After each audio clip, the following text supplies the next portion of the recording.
5 ट्रकनीवर मिरच्या लागल्या तर मिरची भाजी किती झाली असती. लग्न कोणाचा होता? सर्वच्या मोरीचा. ह्याच्या बहिणी वळाल्या गुलाबजामुन कुरवाल्या वळाल्या. पंक्तीवर दिलं तर लोकांना विचार करला खावा जाऊ का चुरपा.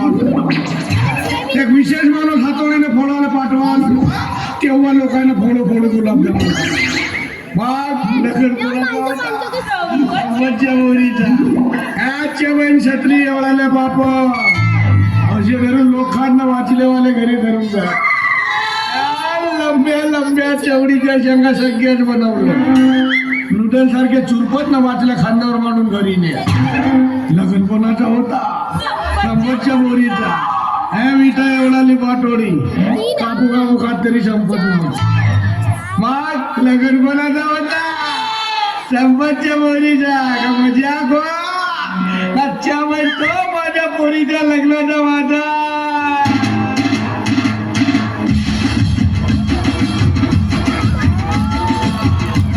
नाव घेतलो तरी लोकांच्या मनात धून तयार होते. 3-4 किलोमीटर तर वाजंत्रीच होते. अशी धून वाजवत होते. लोकांना खाली नाचायला जागा भेटत नव्हती तर सलापावर जाऊन नाचत होते.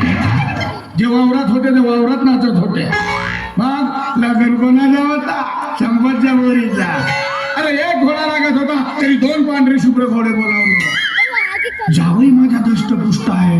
जर घोड्यावर बसला घोडा खाली बसला तो म्हणून एक स्पेअर मध्ये ठेवलं होतं. दुःख एका गोष्टीचा होता. घोडा पांढरा जावई माझा काढा. लंडनवर मेकअप मॅन बोलावलं. त्याला असा माझ्या जावयाने गोरा केला. च्यापैन असा गोरा केला. च्यापैन घोड्यावर जावई बसला का जावयावर घोडा बसला तो मग लग्न कोणाचा होता? अरे तुफान अशी मांडवांनी गेलं. मग 25 झाले का आपलं तरी कमी पडलं. पेटी अलग खुरा अलग. होमदेव संगीसाठी विशेष व्यवस्था होती. मग लग्न कोणाचा होता? संपतच्या मोरीचा. काल परवाच माहिती आली माझी मुलगी 2 जीवाची आहे म्हणून 5 बोरे काजू पाठवलं. मग नातू माझा असा दष्टपुष्ट झाला पाहिजे. माझी पोरगी असे काजू खाते आणि खाली पडले तर कोंबड्या खाते. त्या कोंबड्या आम्ही खाऊ. नातू कोणाचं? संपतचं. आणि रस्त्याने चालत गेला तर रस्ता हल्ला पाहिजे. मग धावत गेला तर चुकून धावत गेला तर त्याच्या पायातून भिंगा निघाला. मग नातू महाराष्ट्र हिंद केसरी पहिलवान झाला पाहिजे. त्या गावातल्या पोरी माझ्या पोरीचं सुख फिरते. आपल्या बाबाला म्हणतात लग्न करशील तर संपत काका सारखा कर. मी म्हणलो काका कशाला म्हणता? मले बाबा म्हणा मीच लग्न लावते.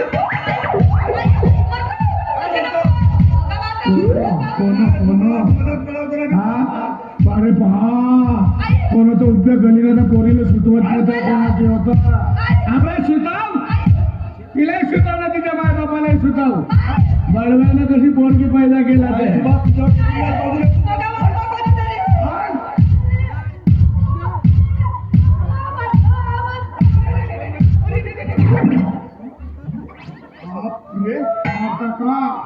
जानसे मारतो तुझ्या पोरीला तुझ्या देखत. कोणाच्या बाबाला घाबरतो का मी? सारा पुरा गाव घाबरते आपला आमचा. कमी जास्त समजून घ्या. काय समजून घेऊ? बापरे हे साप बायको का गाव आहे माझी? अशी पुऱ्या गावभर माझी बदनाम करून ठेवा. काय बदनामी म्हणजे कोणाचे भांडे घासले म्हणते? भांड्याची गोष्ट नाही. पुऱ्या गावभरच्या पांढऱ्यावर माझ्या नावाची उदारी आहे. साला मी सुपारीची खाण नाही खाऊ आणि हे बाई खरे बुकते तुझ्या मेलीच पाहिजे. जिद्दी गाव काय उभे उभा आहे. बाप रे बाप. आता तू एक काम कर. 7-8 एकर कास्तकारी घेऊन देईल. मुख्यमंत्र्याच्या जवळचा माणूस आहेस ना. काही करू शकतेस. आणि त्या कास्तकारीमध्ये धानगिन नाही लावायचं. त्या कास्तकारीमध्ये तमाखाची सुपारीची झाडा लावायची. आणि धुऱ्यावर बसून घोट म्हणावं खरं तुझ्या. मोठं कमी जास्त समजून घ्या. काय समजून